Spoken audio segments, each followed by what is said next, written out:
24th of April 2018, a 5-2 victory for Liverpool Football Club against Roma and 1 foot into the Champions League final. A great day for Liverpool and their fans, except for one. When I heard first time about it, I cannot describe my emotions. That should never have happened. While attending a Liverpool football game, Sean Cox sustained serious and life-altering injuries. This is Liverpool manager Jurgen Klopp. It's just unbelievable. We all are, with all our thoughts and prayers with Sean at the moment and his family, of course. Sean began a rehabilitation programme in Dún Laoghaire, which requires ongoing intensive care and support. A GoFundMe page was set up to fund his recovery. In 3 months, they've raised over 840 grand. This is not the first time Irish people have banded together to support a worthy cause, and it won't be the last. My question is, where does this inherent kindness and caring mentality come from? Is it from our parents, our teachers? Why are we so generous to charitable causes? I want to find out more about the generous Irish. I wanted to interview one of the members of Sean's family to ask what they made of the whole reaction to Sean's story and how the funding was going. Fortunately, I arranged to meet Sinead Cox, Sean's sister, in February in the National Rehabilitation Hospital in Dún Laoghaire.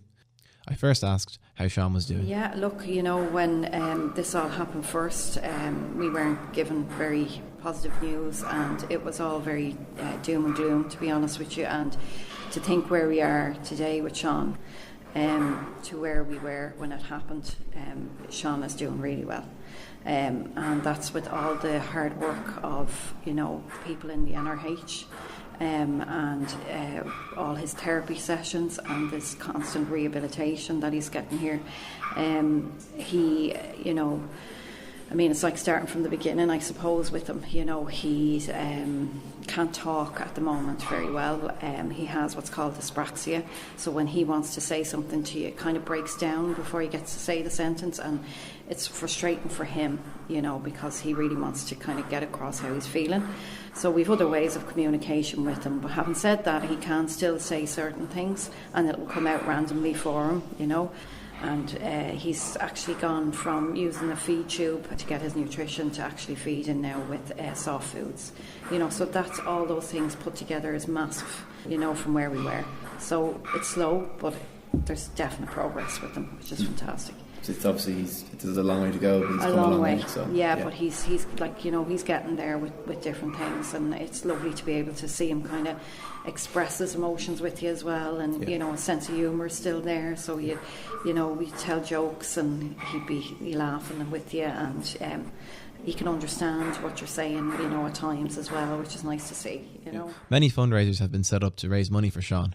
A football tournament in Radoth, a fun run in Dunboyne, and a GAA football match between Dublin and Meath. All these proceeds are going towards a GoFundMe page for Sean. At the time of writing this, they've raised over €1 million.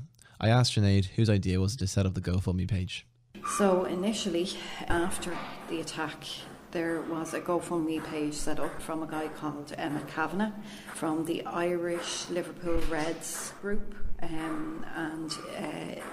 it was just him himself that decided to set this GoFundMe page up, and that itself raised 90,000. And then, when all this kind of fundraising started, then the guys then from that fundraising committee set up a second GoFundMe page, and that kind of took off then. Sean's brother Martin spoke to the Liverpool Echo in 2018 to talk about the attack. He said, 1 minute you're going to a match with your brother, and in the space of 12 seconds your life changes completely. It's going to take years and years. Probably for the rest of his life he's going to need care and attention. There's progress, but it's changed all our lives. For Martina and the kids, it's just devastating. He goes on to say that the family cling on to seeing Sean improving every day, and it's the only way they can go on. This is Martina echoing these words in an interview on The Late Late Show. But he is making progress, and it's small steps, and we take every step as a positive, because that's what you do when you're in this situation. What a changed world for you. We saw the picture of a week before. Healthy man talking about running the marathon this Sunday, day after tomorrow. He was signed up for the marathon. And now you're looking at him, hoping that he might be able to say a word. Life is extraordinary in its cruelty. It's and how are you staying strong looking at Sean like that, and how are you staying sane? You just have to, you just have to get on with it, and we've 3 kids at home that just have to look after. We all look after each other. Of course. Just you have to have a positive outlook, but you have to get on with life as well. And they have continued to do so. Sean's family are showing incredible resilience and strength during this difficult time. From talking to Sinead and hearing Martin and Martina speak, this is evident. They have thanked everyone for their support, saying that it's overwhelming. Martina spoke to the Irish Independent in October 2018 to talk about Sean's progress and the importance of the GoFundMe page to raise funds. This interview was discussed by Off the Ball host Joe Malloy. We mentioned Sean Cox at the top of the show, Liverpool fan. Blindsided as he stood on the street, says John, he was struck by 2 rapid, savage blows to the right side of his head. He never stood a chance. He was hit with such brutal force that it's very likely he was already unconscious as he started falling, landing hard, hitting his head on the road. Martin Cox threw himself on top of his stricken brother to protect him from further blows. He was kicked several times as he shielded Sean. Wednesday just gone, the last road in Sean's road to recovery was when he was transferred to the National Rehabilitation Hospital in Dunleary. They'd been waiting for a bed there for some time. The programme in Dunleary is 12 weeks, and that's state covered, and then you are on your own. After that, it's private, and they talked maybe about Germany being the best place for rehabilitation. They've targeted 2 million. So 12 weeks of Sean's rehabilitation was state funded, and after this, the family had to fund his recovery. Fortunately, they are halfway at their target of €2 million. I asked Sinead if she thought they would raise this much money so soon. Never in a million years. You know, it just shows the generosity of individuals and also groups of people. And, you know, from every which way, like, I mean, you'd have a lot of the GAA community doing fundraising matches, just people doing kind of the walks as well. They had which was part of the campaign. That was the first kind of event they did, and that was the walk in Dunboyne from the athletics club. And you just see people like that very day, you know, when we were driving into Dunboyne, and then we walked up to the athletics club. There was people just coming out of their houses, like one house after the other, getting on their jackets, their hats, their scarves, you know, and all coming together and, you know, doing this for Sean. It was very overwhelming to see that.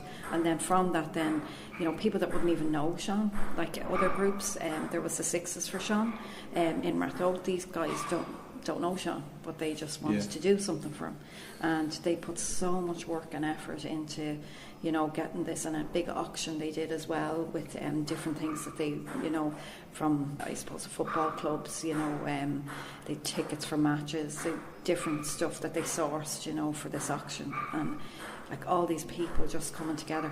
It's amazing. Although this is an Irish story, it has had an effect on people globally. Fundraisers have been set up in Liverpool to raise funds. Sports stars like Jamie Carragher and John Aldridge have set up campaigns to contribute to the GoFundMe page, and people elsewhere have helped in some way.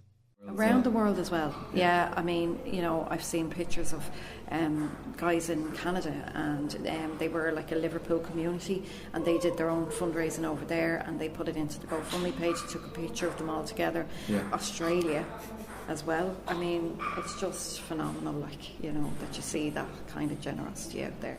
Which brings me to the most recent fundraiser. Due to the close links between Ireland and Liverpool, a football match is going to occur in the Aviva Stadium between Liverpool legends and Irish legends. Speaking at the launch of this event were former Liverpool players Jason McCarthy and Ian Rush. Something that should never happen, you know, such a sad story, and obviously being Irish, I've been very close to what's been going on, and, you know, sort of dipping in and out of the story and his rehabilitation, and it's nice to see things are moving, but they are moving slowly, but we're getting there, and now we've got this opportunity to raise as much money as we can to help with that rehabilitation. That's just phenomenal.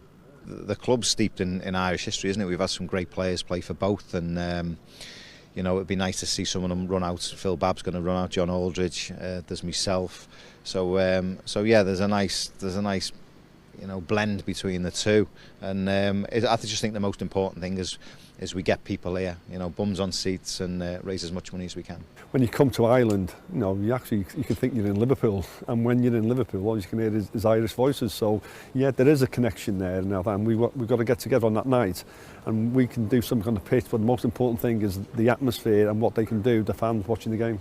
Liverpool and Irish fans coming together. You've seen a gentleman who went to a Liverpool game, and you always expect to come back safely, but Sean didn't come back safely, so it's all about rehabilitation now. Being a big Liverpool fan, Sean was, you know, it'd be great to bring a Legends team here and try and put up a show for him. Football is secondary when things like this happen. It's getting behind to the families and helping the families, and that's what we're here to do on that night. You know, he's improving the last 2 months even more. So you've got to keep on that and keep on believing in everything. And if we do that, you know, hopefully it'll get the right way. This match will take place on the 12th of April in the Aviva Stadium, and tickets are on sale now. I asked Sinead one more question to do with Irish people in general. After the attack happened, there seemed to be a visceral reaction by the public, and rightly so. The fundraisers around the country, the kind words of support.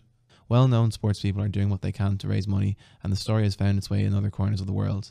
I asked Sinead, was this something to do with Irish people in general, as to why there's such a positive response towards Sean? Fellow Irish person, maybe, you know, because you would see that a lot, you know, a fellow Irishman, you know, that it's happened to, and they're kind of just standing by him and supporting him, you know.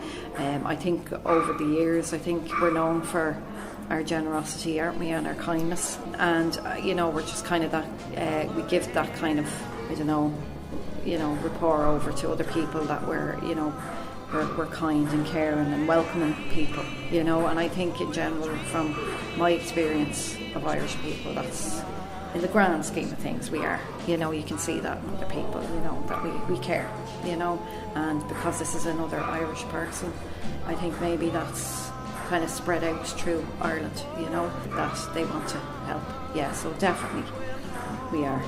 Sean Cox continues to improve gradually in the MRH. He's receiving the care he needs and the love and support from his family.